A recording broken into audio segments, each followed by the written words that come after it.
Halo adik-adik, jumpa lagi dengan saya Kak Imam. Kali ini Kak Imam akan membantu adik-adik dalam mata pelajaran bahasa Indonesia, khususnya materi teks fabel.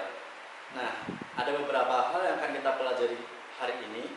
Yang pertama, pengertian fabel, lalu ciri-ciri fabel, kemudian unsur-unsur fabel, dan yang terakhir struktur fabel. Nah, yang pertama, pengertian fabel. Fabel, tentu adik-adik pernah membaca kisah-kisah binatang ya. Nah, fabel merupakan teks yang berisi tentang kisah seputar dunia binatang dengan pesan moral yang terdapat di dalamnya. Nah, kemudian yang kedua, ciri-ciri fabel. Fabel yang pertama mempunyai ciri-ciri bahwa tokoh-tokoh yang terlibat di dalam cerita adalah tokoh binatang.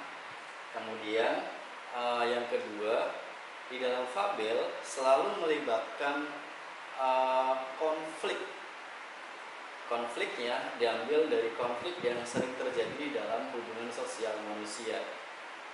Yang berikutnya, fabel mengandung pesan moral. Nah, pesan moral itu apa? Pesan moral itu adalah pesan yang disampaikan di dalam cerita fabel untuk manusia, untuk kita. Seperti misalnya tanggung jawab, kemudian disiplin, keberanian, kejujuran, amanat, dan lain-lainnya.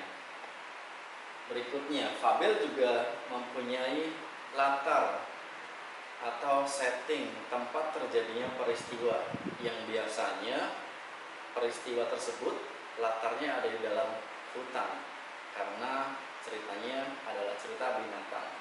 Kemudian alur di dalam cerita fabel biasanya adalah alur maju atau alur progresif. Berikutnya adalah sudut pandang. Sudut pandang dalam cerita fabel biasanya memanfaatkan sudut pandang orang ketiga. Sudut pandang orang ketiga seperti dia, ia, mereka, atau langsung menyebutkan nama tokohnya seperti si kancil, si beruang, singa, dan lain-lain. Nah, berikutnya ada unsur-unsur fabel.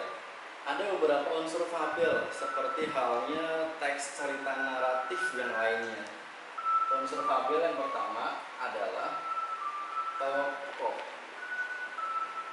Kemudian yang kedua adalah latar. Yang ketiga adalah alur. Yang keempat adalah perwatakan. Kemudian ada yang terakhir adalah pesan moral atau yang sering disebut dengan Nah, tokoh adalah binatang-binatang yang terlibat di dalam cerita. Atau jika ada manusia yang terlibat di dalam cerita, berarti manusia tersebut termasuk dalam unsur tokoh. Kemudian latar adalah tempat terjadinya peristiwa di dalam fabel. Bisa di hutan, bisa di padang rumput yang luas, bisa di kebun, dan seterusnya. Alur ini adalah rangkaian peristiwa. Bisa rangkaian peristiwanya adalah rangkaian peristiwa yang maju.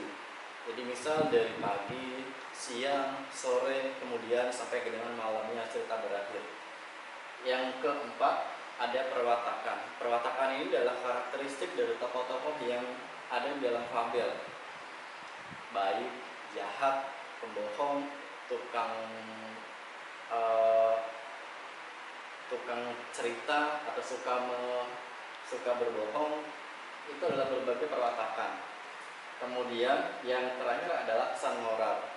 Pesan moral itu adalah amanat seperti yang tadi sudah disinggung di bagian awal. Amanat bisa berupa amanat untuk tidak melakukan kejahatan, bisa juga amanat untuk melakukan kebaikan, jujur, disiplin, tanggung jawab, rajin.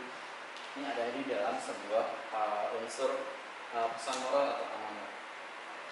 Nah, yang terakhir adalah struktur fabel. Struktur fabel ini ada beberapa tahapan, seperti hal dengan cerita naratif yang lainnya. Struktur fabel itu ada orientasi, komplikasi, dan resolusi. Yang terakhir koda.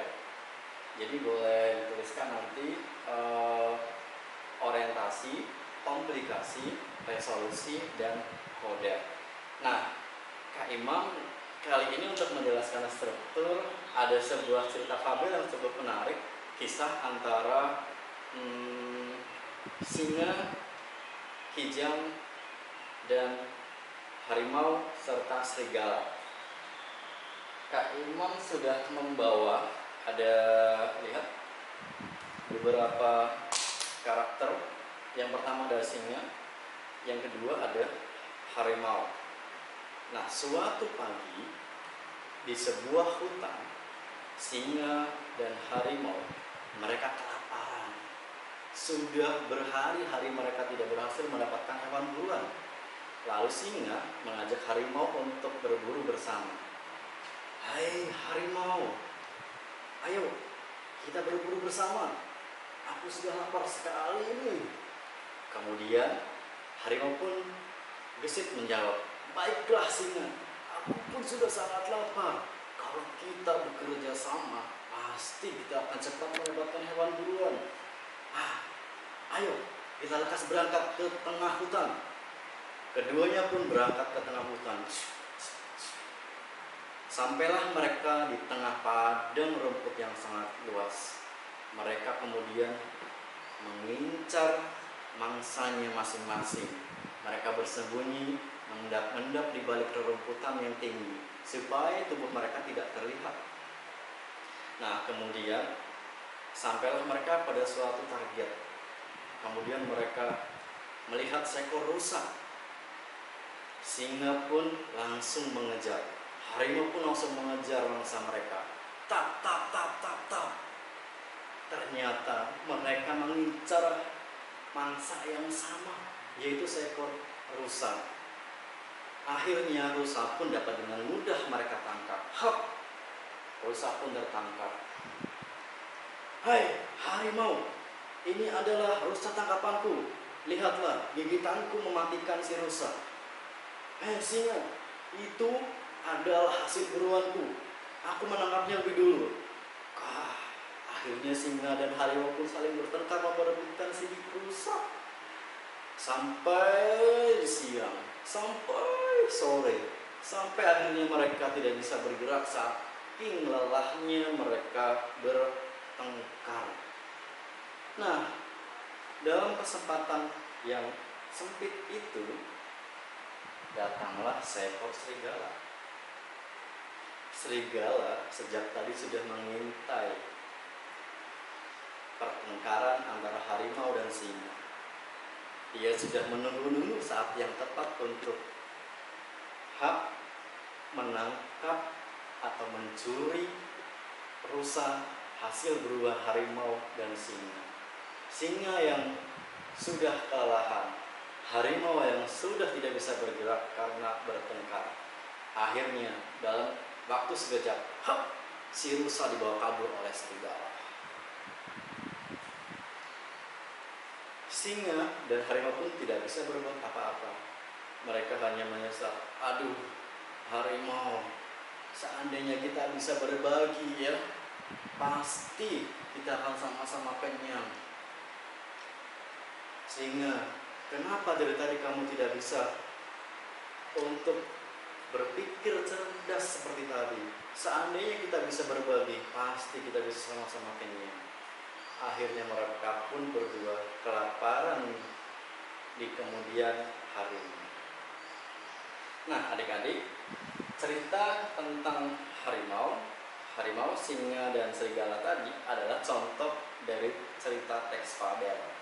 Nah,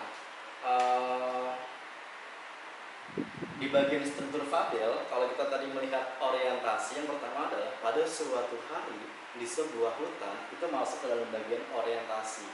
Kemudian yang kedua, masuk ke bagian komplikasi. Komplikasi adalah ketika harimau dan singa memperebutkan rusa mangsa mereka yang sama. Kemudian masuk ke dalam tahapan resolusi. Resolusi adalah ketika serigala akhirnya mengambil mangsa mereka. Dibawalah mangsa mereka.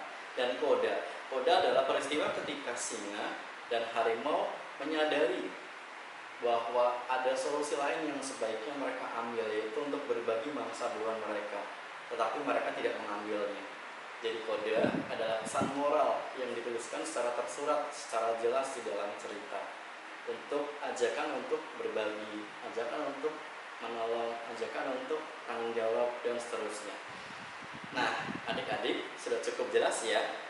Demikianlah penjelasan Kak Imam tentang fabel. Semoga adik-adik dapat memahami lebih baik ya. Terima kasih.